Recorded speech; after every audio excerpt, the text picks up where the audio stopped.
Hey mamas, it's your CajunStork here. When I was a new parent, I was just like you, and I was asking myself the same overwhelming question: how do I know that my baby is safe? As a midwife, I want to give you guys 3 tips on how to keep your baby safe without using the Owlet, because I guarantee you can do this.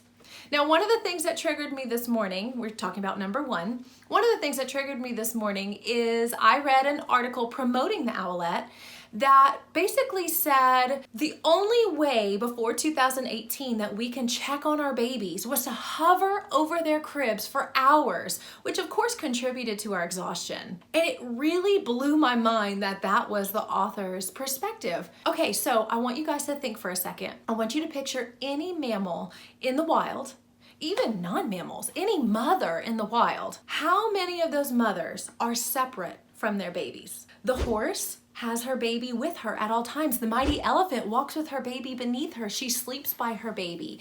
Even dogs who have like 9 puppies, they stay with their babies almost at all times.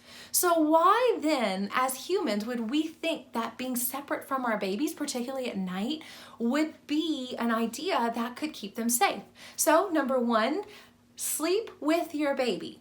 Now, that does not necessarily mean you have to co-sleep in the same bed. I realize that some of my viewers may not be comfortable with this or may not be in a circumstance where this is possible. But in general, I always recommend that for at least a full year, your baby should be in the same room as their mother. That is the way we are designed. There is not an animal in the wild who sleeps separate from her baby, and you shouldn't too. We are designed to be with our babies. That's how we keep them safe. That's how we protect them.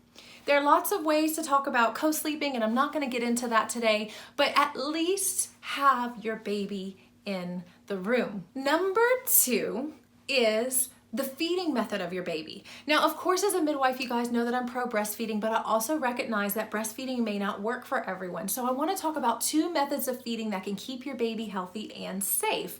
Number 1, of course, breastfeeding, having your baby at the breast, feeding them on demand, meaning there's not a clock, but you never let your baby for the first 6 weeks go longer than 4 hours without a feeding. But let's say breastfeeding doesn't work out for you. There is another type of feeding called attachment feeding. Now, whether you choose to use your own pumped breast milk, a donor breast milk, or even formula in the bottle, attachment feeding is a method of feeding more than it's about the nourishment that you're providing. In attachment feeding, we hold the baby and bottle feed the same way that we would if we were breastfeeding. Because believe it or not, there's a lot of things the baby does at the breast that has nothing to do with eating. For example, a newborn's eyesight is as far as their eyes are to mom's eyes from the breast.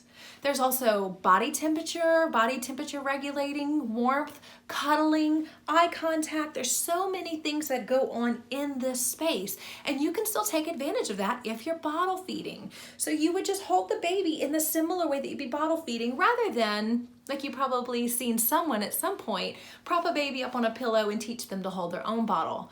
We as humans are designed to receive nourishment and emotional comfort when we're eating in the infant stages. So it's really important that you consider one of these 2 feeding methods to keep your baby safe. Human babies were not meant to eat separate than their parent. They're meant to eat with their parent. And so this is one of those methods. Now, number 3, again, another controversial topic. I think this whole video is going to be controversial, I think. Many moms, many families want to do anything it takes to prevent their baby from succumbing to SIDS.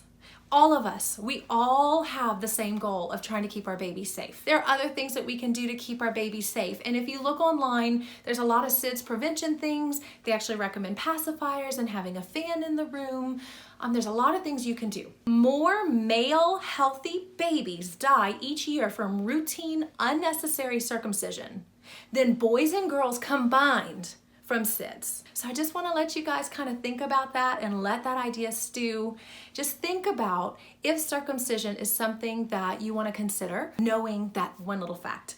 If you want to keep your baby safe, this is one simple thing that you guys can do, leaving them intact, to prevent an increased likelihood of your baby being harmed in the first few weeks of life. So now that the Owlet has been pulled off the market, I hope that these 3 tips give you some peace of mind about how to keep your baby safe, and so that you guys can have some some peace of mind and not stress too much about this Owlet thing. We need to focus on connecting with our babies again. We need to focus on watching our babies' symptoms, watching our babies' personalities, getting to know our babies. This does not mean you need to hover over their crib for hours and hours and lose precious sleep. So we need to consider that not all healthy babies need medical devices to be kept safe. Because remember, humans have made it all these years. We don't need a $400 device to keep our babies safe.